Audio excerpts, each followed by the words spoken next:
And welcome back to the X Zone, everyone. I am Rob McConnell, and for the next 4 hours, I am your host, I am your guide, as together we cross the time-space continuum to this place that I call the X Zone.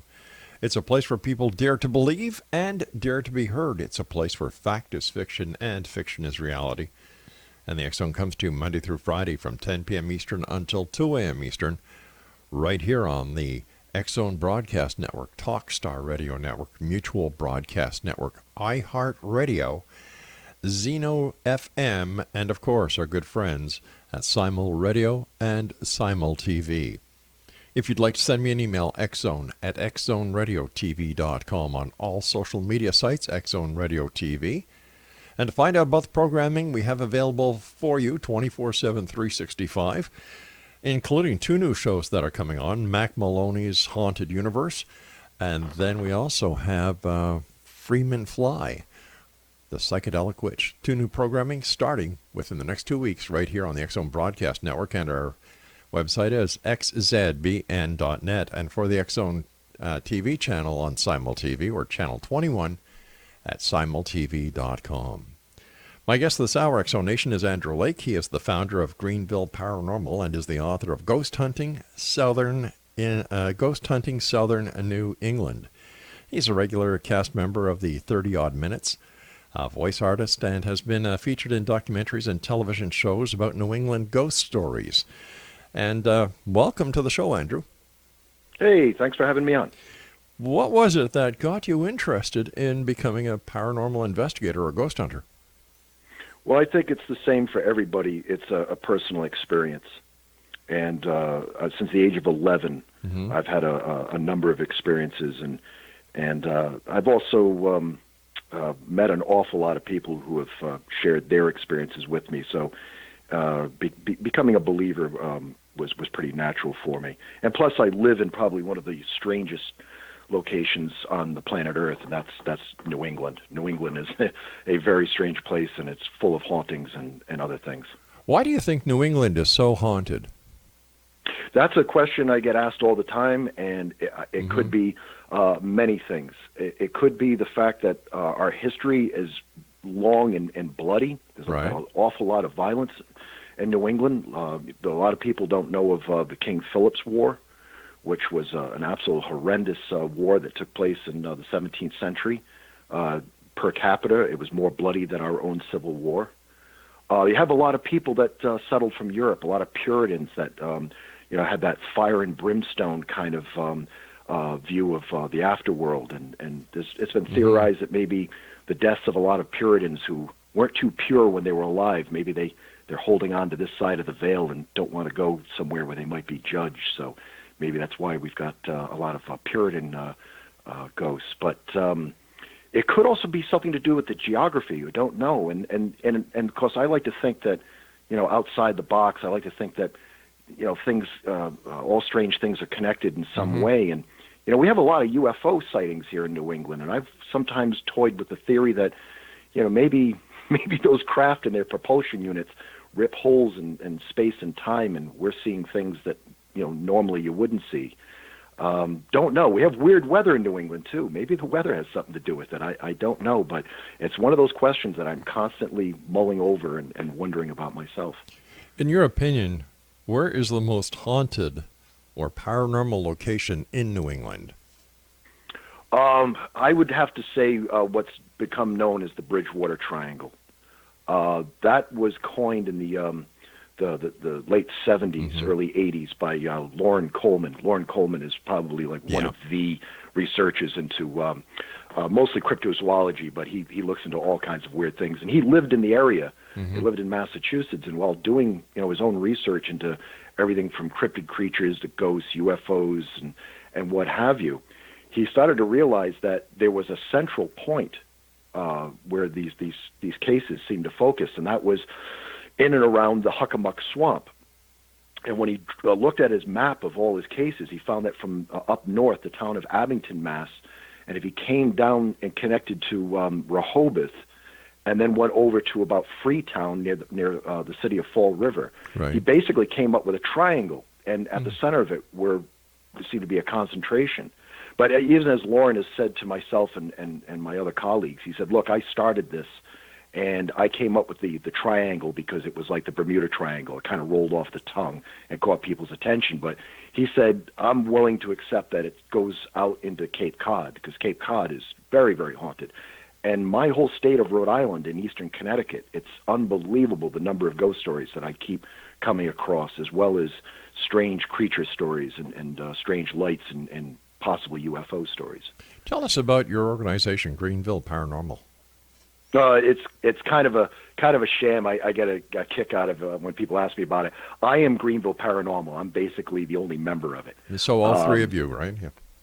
Yeah, basically it's a name to give to somebody when I'm looking to introduce myself. When I've heard rumors that a certain location is haunted, it's more of a front to present myself and saying, "Hey, my name's Andy. I believe in ghosts." Right. But basically that is my organization. I started it back in 2005.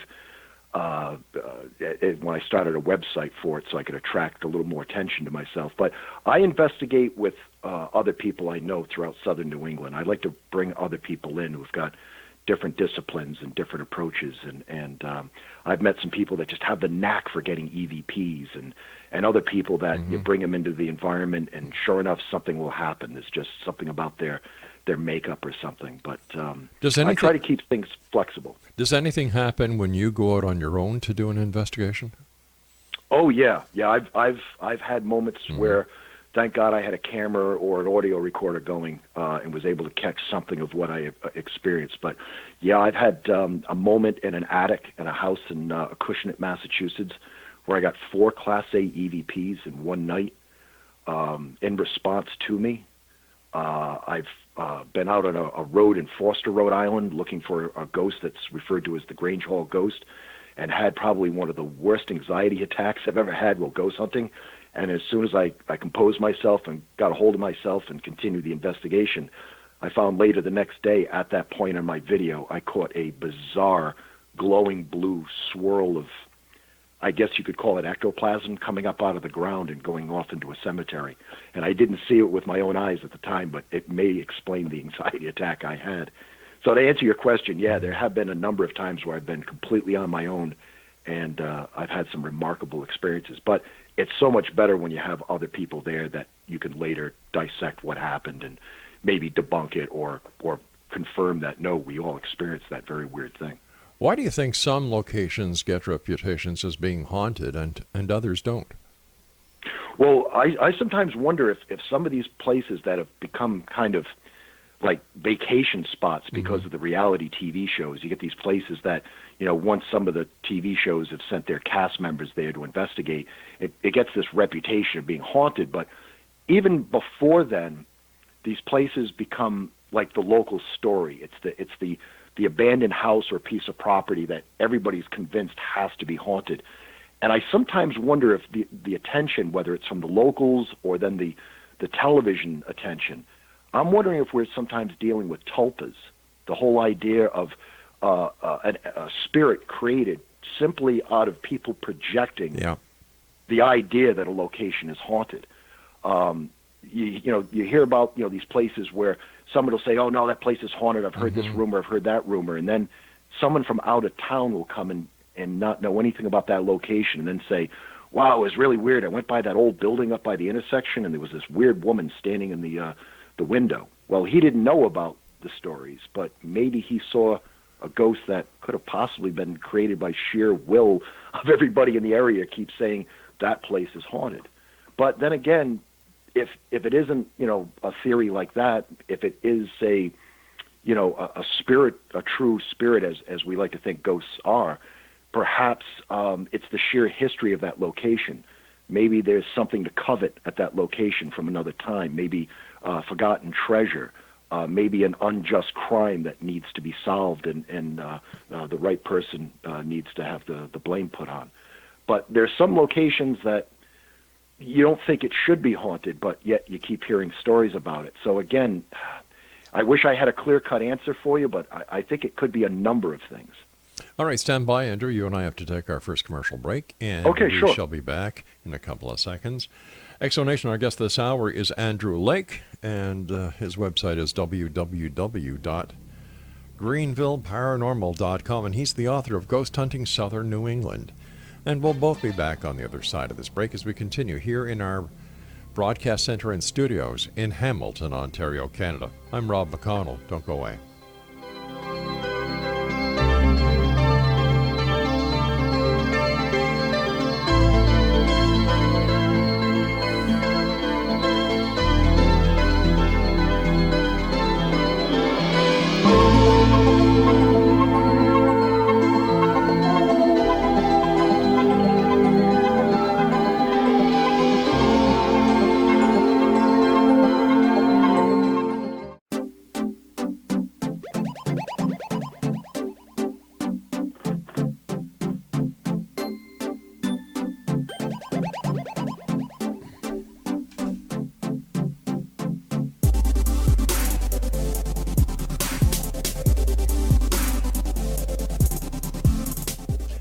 Exonation Andrew Lake is my special guest this hour. He's the author of Ghosthunting Southern New England. His website is www.greenvilleparanormal.com. Andrew, why do you think in today's society, here we are the year 2018, and we live in a very high-tech world, why do people want to believe in the paranormal? Why do people go out seeking the events or the phenomenon? For myself, I like to think that there are things going on right alongside of our everyday reality that isn't fully understood. I kind of get a little bit.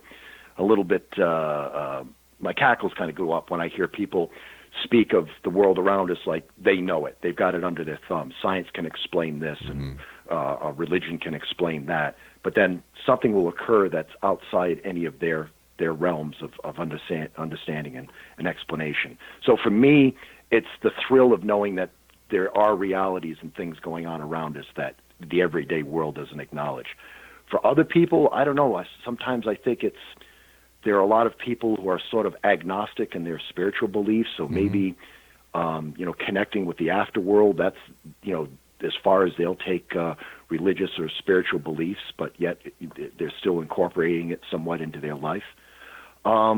I think there are some people that just do it for the sheer thrill of it. There are people who like to ghost hunt nowadays that I notice who are really into horror films and slasher movies and gore films. So for some people, it seems to be just a cheap attempt to try and experience some real life, horror and thrills for themselves. But it does seem to have taken on, a new life, because through the 70s and 80s, if I brought up the subject of ghosts, chances are I'd be laughed at and told to keep quiet. It seemed like around 2005, when the show Ghost Hunters started, that people seemed to be a little bit more open-minded, and I found it a lot easier for me to broach the subject and bring it up without people going, that's a bunch of nonsense.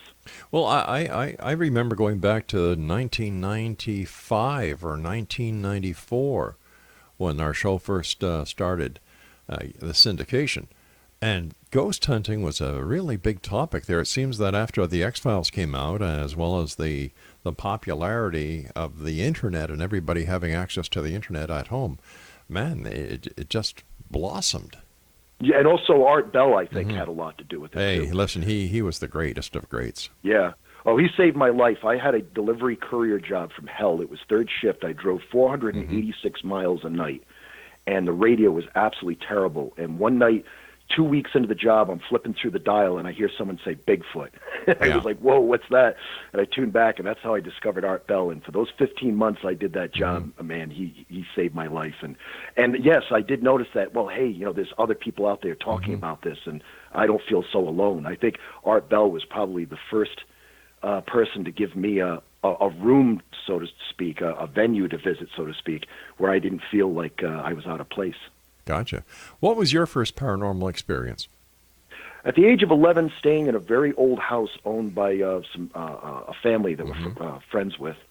The house was built in the 1800s, and I woke up at 2:35 one night, and this house was very, very old. The floors, you could literally, if you got down on your knees, you could see through the floorboards to downstairs. This house was only good for a summer house. I don't know how anybody ever lived in it throughout, the winter in the old days. But anyway, I woke up at 2:35, and directly below me in the kitchen, somebody was busy in the kitchen. and their feet never touched the floor. I never heard footsteps, just them moving chairs, opening cabinets, taking bowls and silverware out of drawers, and then it just stopped. And everybody was accounted for upstairs, and they were all sound asleep. And it happened again the very next night. And when I brought it up to my friend, his family were very religious and didn't believe in the supernatural. And when he got tired of me asking questions about, what I had experienced those 2 nights, he said, I don't know, my great aunt died in the house. Maybe it was her. And when I tried to talk to his father about it, he got kind of upset with me. He said, we don't talk about those things, Andrew. And I remember apologizing and feeling awkward, but I'm absolutely convinced it was his great aunt kicking around in the house. How do we explain? And then when I was 13, I had another experience in England with my mother, and we were backed up later when somebody stayed at that same location and never heard our story, and then told almost the same story back to us. And of course, what really kept me going is in my 20s, I actually lived in a haunted house in Scituate, Rhode Island, which is funny because I had my first experience in Scituate, Mass., and then I ended up living in Scituate, Rhode Island in a haunted house with 2 female spirits. How do we explain the fact that you were able to hear the apparition or the specter, presumably of this person's aunt, when, taking out pots, pans, dishes, silverware, moving chairs around, when ghosts have no physical extremities? They're not physical. They're basically... And plus, if I was to go downstairs, there probably wouldn't have been one thing moved out of place because the next morning nothing was touched. And this is my personal theory. Yeah. I've been told, I've worked with psychics, and I've worked with some gals who were absolutely remarkable. And something they all said to me is, Andrew, you're far more psychic than you realize. You're much more psychic than you realize. So I sometimes wonder if experiences that people have with hauntings is they're not actually seeing something with their eyes or hearing something with their ear. They're experiencing it more psychically than visually or through auditory. And I think what I was experiencing was the energy of my friend's great aunt. The family is back in the house. The family energy is there. It brings her out of the fabric, so to speak. And she is in spirit form reliving what she would have been doing. She would have been doing things in the kitchen. She would have been preparing things and getting stuff ready. So I think in spirit form, she's doing what she naturally would have done in that environment. And I was picking up on it psychically, not actually with my ears. But that's just my theory. So what is the goal of anyone who investigates the paranormal? For example, let's just stick to ghosts for this hour. What is the goal? Why do they do it? Well, I think a lot of people make the mistake that they're going to be the one that comes up with that aha piece of, so-called evidence that's going to finally prove it. But I try to explain to people, you're never going to prove anything. Just like skeptics can't disprove it, we can't prove it.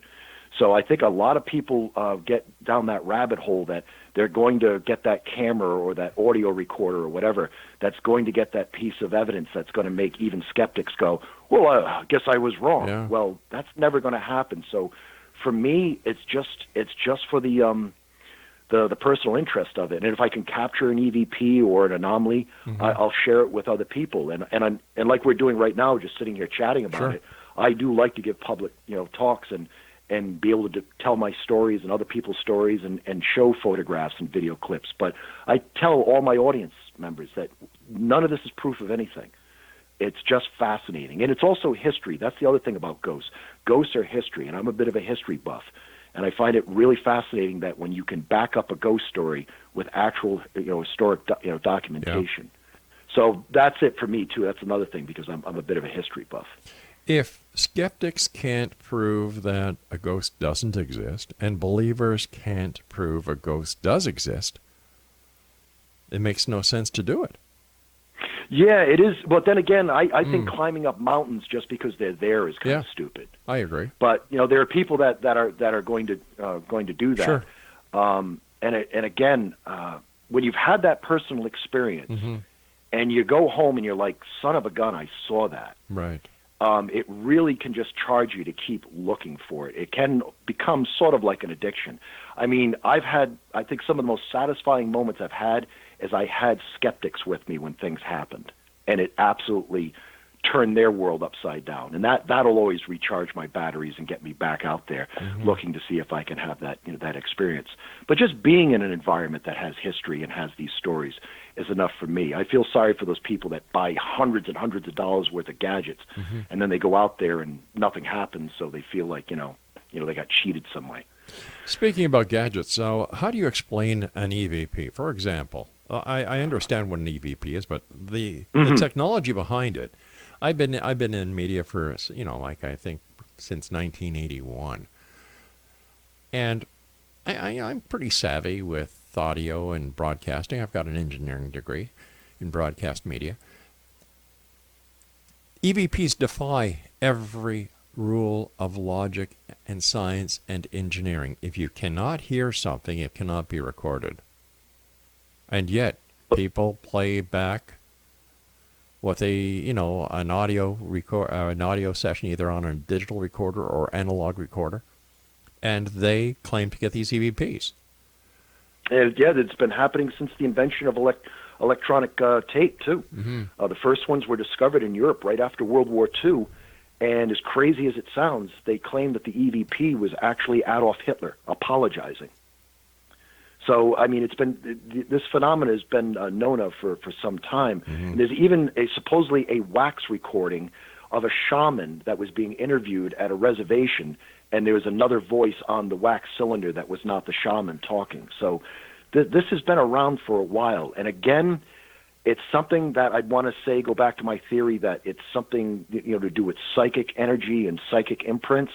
But I've had cases, and other people have had cases, where I've had headphones on with a very sensitive microphone, and I've heard the voice, and everybody was accounted for, and nobody said what I heard. And sure enough, it's on the recording. All right, stand by. We've got to take our news break. Exonation. Oh, sure. Andrew Lake is our guest this hour, www.greenvilleparanormal.com, and he is the author of Ghosthunting Southern New England. We'll both be back on the other side of this break as we continue investigating the world of the paranormal and the science of parapsychology right here in the X Zone with yours truly, Rob McConnell, from our broadcast center and studios in Hamilton, Ontario, Canada. Don't go away.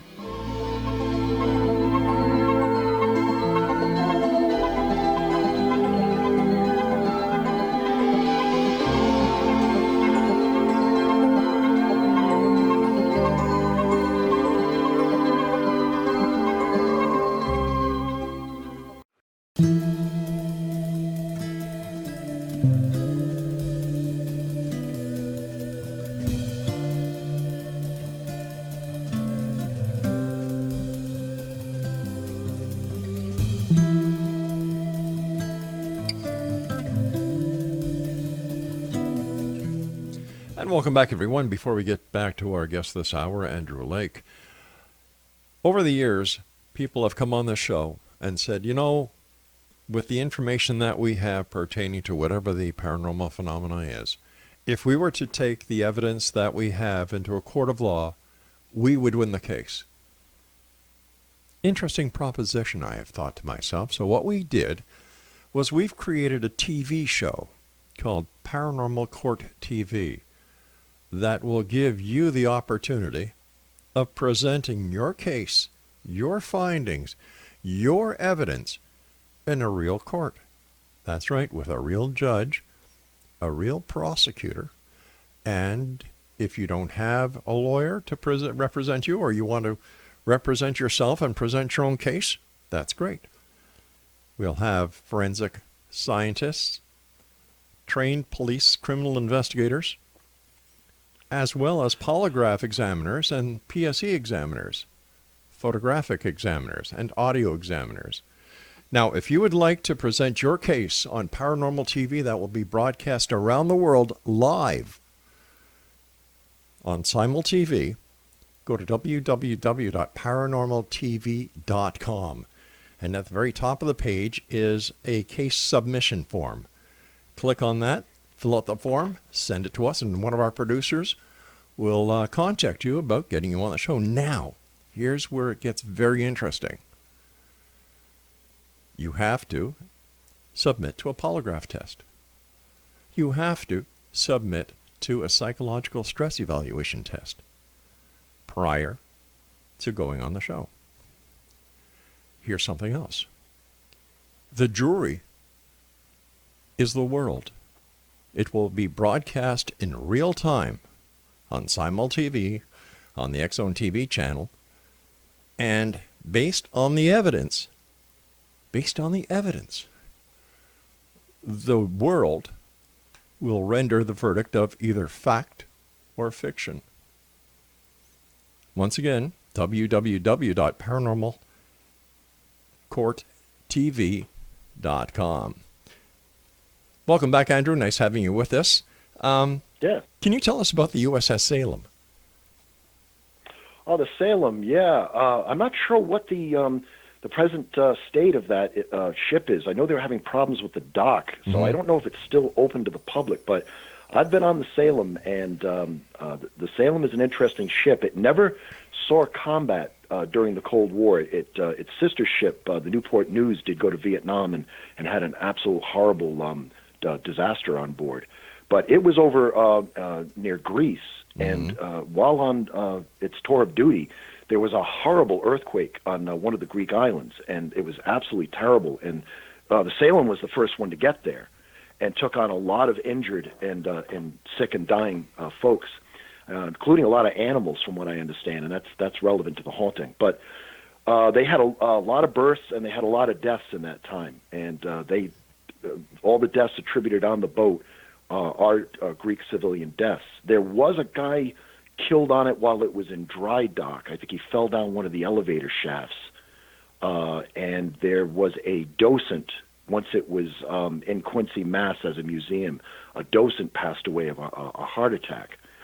But the ship has had quite a few investigations on it, and some people have caught some very impressive EVPs and anomalies. But I think my favorite story is about the docent who passed away on the ship from a heart attack, because people have gotten lost while taking a tour of the ship and then found their way back to where they want to be because of the very nice guy down by the anchor room that showed them the way to go. And when they talk about him, it's the guy who passed away, because none of the other docents have told him, the guy you're talking about is dead. But I find it very interesting that a guy who was so passionate about keeping that ship alive as a museum is still helping wayward tourists find their way out of the place. Do any of these wayward tourists ever take a picture of this nice little guy? No.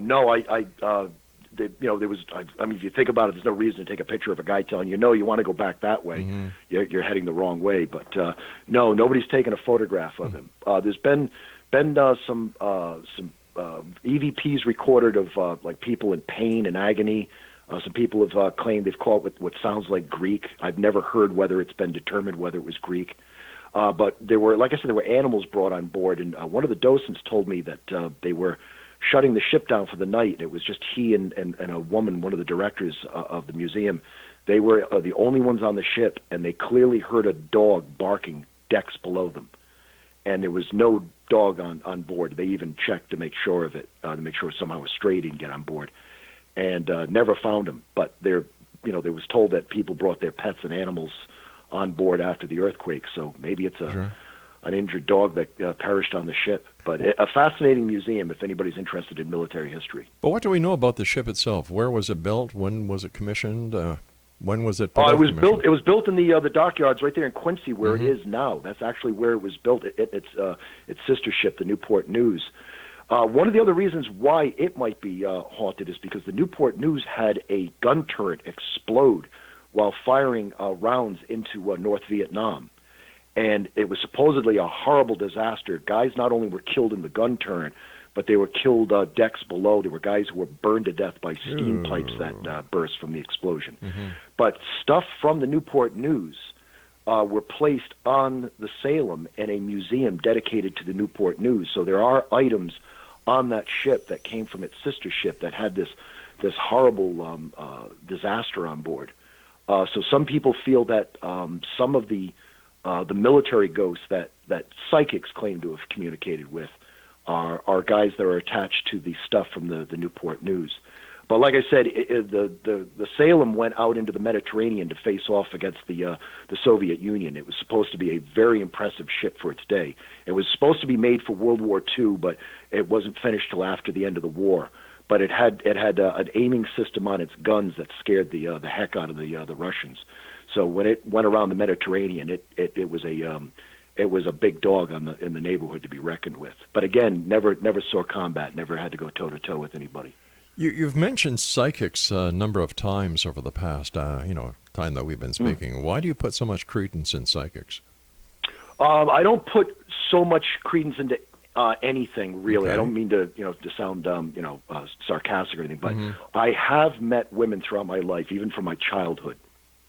And it's funny, I've only met one guy who's had the ability, but I've met some women who've had the remarkable ability to pick up on things that could be verified. And when they can give me names and very detailed situations, and someone can come along and go, oh my God, I know exactly what he or she is talking about, and they're able to put that information down right in front of me, and people go, I was here when that happened. I know exactly what she's talking about. That's why I feel there definitely is something to it, that there is some kind of frequency vibration out there that contains information that certain people can pick up and read. And they all seem to have different degrees. I've known some that could give absolute perfect descriptions of a person, but couldn't even get an initial on a name. And somebody who could barely give me a description of the person they were talking to, but could give me a first name and like a last initial or even get the last name correct. So you can't just grab a psychic and go, okay, I'm going to take you to this location and you're going to do this type of reading. Every one of them seems to have a different degree of ability. But again, like I've said, I've worked with some that were RNs. I mean, a nurse that worked up in Boston. We're talking a serious professional, and she had a remarkable ability to pick up on names and situations. Worked with a young lady named Stephanie, who's just absolutely shut people up. Even skeptics have walked away going, I don't know how she did that. But that's creeping me out. So I guess you work with them enough. Some of them are living in their own little world, and they're not really psychic. But I have met, I think, 4 solid psychics in my life that have just absolutely been remarkable. And the EVPs that I've caught, especially with Stephanie, have been remarkable. Like I've caught up to 3, 4, 5 EVPs in an hour with her, just walking through a location. So that's another reason why I like working with them. I seem to catch remarkable EVPs in their presence. So what kind of remarkable EVPs have you caught? Well, I'll tell you, just off the top of my head, there was a house I looked into for 7 years in Scituate, Rhode Island.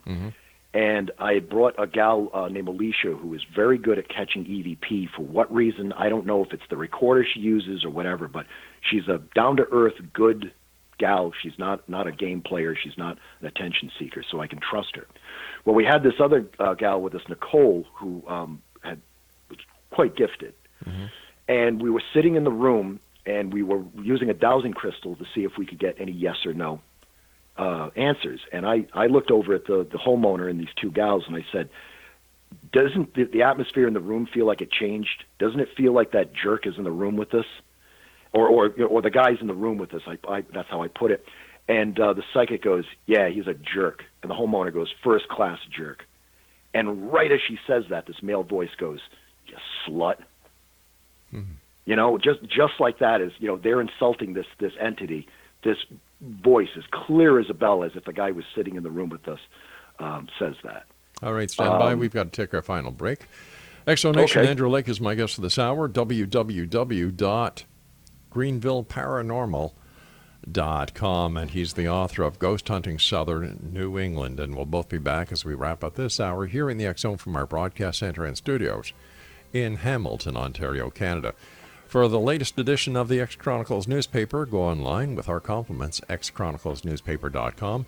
And don't forget to submit your paranormal case to have your case heard in our court, the Paranormal Court. Go to www.paranormalcourttv.com. Go to the top of the page and click on the case hearing submission. It'll bring you to a page. Fill out the form, send it in to us, and one of our producers will get a hold of you. I'll be back on the other side. Don't go away.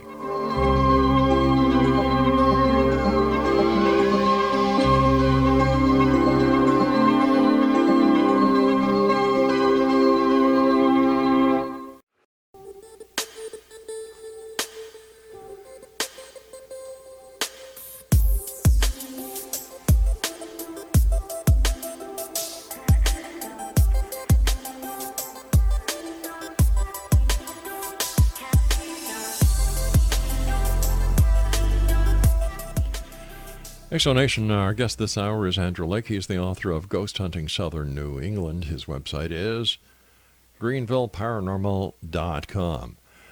You spoke about Mark Twain, or the Mark Twain house in your book. What can you tell us about your experience there? Oh, it's a beautiful place. It's absolutely amazing how over the years the folks in Connecticut found a lot of the Twains' belongings and got them back into the house and brought the house back to its heyday. It's a remarkable home, and the Marden Museum next door is worth seeing. But the house itself is where Twain was probably the most successful and happy in his life. But it's also where he lost his daughter Susie. And when she passed, the family was just absolutely devastated, and they ended up moving away and building another house in Connecticut, which has burned to the ground. But they left the house, and for some reason, the house seems to be not only haunted by Susie, who's been seen moving about the house, actually floating above the floor. She moves rather smoothly and quickly through the house. But they've heard the laughter of children and have actually seen children about the house. And the only explanation for that is the fact that Mark Twain used to love entertaining his kids and the local kids. And he and his right-hand man, his butler and buddy, used to play the horses and the animals and make up stories in the indoor garden. And so it makes you wonder if these are spirits that are in visitation because it was such a happy place to be. There's nothing sinister or dark about the hauntings there. Probably the funniest one was when a smoke alarm went off in the middle of the night, and the fire department that's right across the street answered the alarm, came in the house, checked the board, saw it was on the third floor where Mark Twain used to sit up by his billiard tables and his desk and smoke up a storm with his cigars. And they went to the house, and there was no fire, but yet the third floor was absolutely filled with the smoke, the smell of cigar smoke. There was no smoke visibly seen, but the firemen all agreed that all they could smell was cigar smoke, and they stayed there for hours to make sure that there wasn't a fire somewhere hidden in the wall or the ceiling or whatever, and determined that there was no fire. And all of them walked out kind of chuckling and shrugging their shoulders, going, wow, that's kind of weird, but maybe Mark Twain was in residence and smoking up a psychic cigar, so to speak. But once again, how would the smell of a cigar be? That's just it. That's just it. That's the many questions, because I mean the paranormal is like an ice cube. If you try and hold it too tight, it will squirt out through the top of your hand or melt quickly and run through your fingers. That's why I keep telling myself that, like that case I mentioned that I looked in for 7 years, every time I thought I had a handle on that case, it would take a different turn. So the paranormal it'll always keep you guessing, and all I can tell the people is keep an open mind, know that anything is possible, and just use your imagiation. Don't try and nail anything down, or you'll just get frustrated and disappointed. Why is it only certain people have the experience? And if the paranormal was real, wouldn't everyone have the same experience? Well, I've run into an awful lot of people that will start off by looking at me really serious and going, look, I don't believe in ghosts, but I got to tell you, my wife and kids are telling the truth. I thought they were nuts, and I saw that little girl walk through the house. I even followed her into the bedroom. She was as real as you, and she disappeared. I don't believe in this stuff, but I saw it. Oh, okay. And the only explanation I could have for that is maybe that person is a little bit more psychic than they're willing to admit to themselves. But I've met people from all walks of life that have had no experiences, and some that seem every time they turn around or the new house they move into or whatever, they have an experience. So I haven't been able to pin that one down either. Why do you think mainstream science has not taken an interest in investigating the paranormal? Well, I mean, I think most people by now have heard about the book and now new documentary, The Hunt for the Skinwalker, and Bob Bigelow's very serious attempt to look into that ranch in northeastern Utah. They had everything from poltergeist activity to Bigfoot and UFOs. And yeah, is that the one with James Gilliland? No, that was oh geez, I'm sorry, I got George Norrie's name stuck in my head. It was the broadcaster from out west there. I hate when I draw a blank on someone's name. Oh, it's okay. But anyway, they investigated this guy, Bob Bigelow, multi-billionaire involved in the space program. He had a team of scientists at his disposal for years looking into this property, and they all admitted that something new, that they were there investigating the phenomena, and it played games with them. And two of the scientists left the ranch in absolute terror and said, "Don't ever mention my name or embarrass me by telling people what happened to me." So those scientists, their end result was, it knew we were trying to study it, and it wouldn't let us study it, and it would play games with us that we couldn't, we weren't prepared for, or we weren't ready for, so we couldn't record it or document it. Supposedly the new team that's there, they've caught 4 daylight UFO photographs, but I know nothing more than that. So I think, like Morris Gross from England said years ago, he was the guy who looked into the Enfield poltergeist case. He says there's a universal trickster. There's a trickster that plays games with us. And the Muslims believe in the jinn. The Muslims will tell you that all paranormal is the jinn. It's a demon-like character that likes to mess with your mind and make you see things that aren't there. So who knows? Maybe the reason why scientists don't want to look into it is because they don't want to be ridiculed, and others have, and they've had games played with them that just, befuddle them and make them throw their hands up and give up. But that doesn't make sense to me as a layperson. I'm not a scientist. I've never claimed to be a scientist. And yet, scientists are spending billions of dollars trying to get us to Mars, or they're investigating this, that, and the other thing, wasting money left, right, and center. So why wouldn't they? Are they afraid of the dark?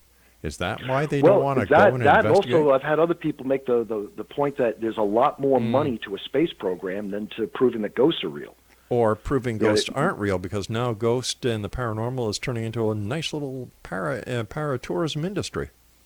Yeah. Well, I'm guilty of that too. I give my own personal tours of Haunted Rhode Island. If anybody's in the area and interested, I can give them a tour of Haunted Rhode Island. So I'm a little guilty of commercialism too, to an extent. But what does that commercialism do to the validity of anybody who's making a claim that the paranormal is real? I try to make sure that I'm not stepping on anybody's toes or telling someone else's story wrong. I try to get the facts straight as I've been told, or I've learned them. I try to only tell stories that I personally feel about. No, I guess what I'm trying to say. No, that's not what I'm trying to get at. I'm sorry. Here you've got, credibility at question here. Whenever money walks in, credibility walks out. Right. I follow you.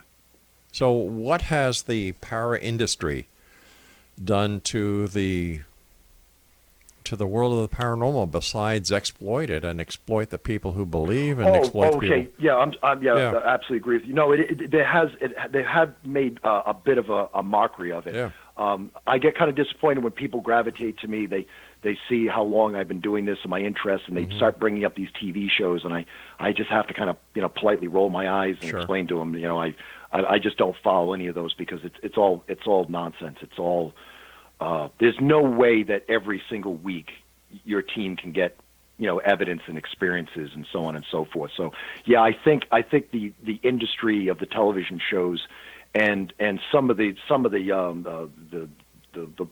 lesser blog radio shows out there, I think, are just trying to jump on a hot topic and milking it for all they can. I know these production companies.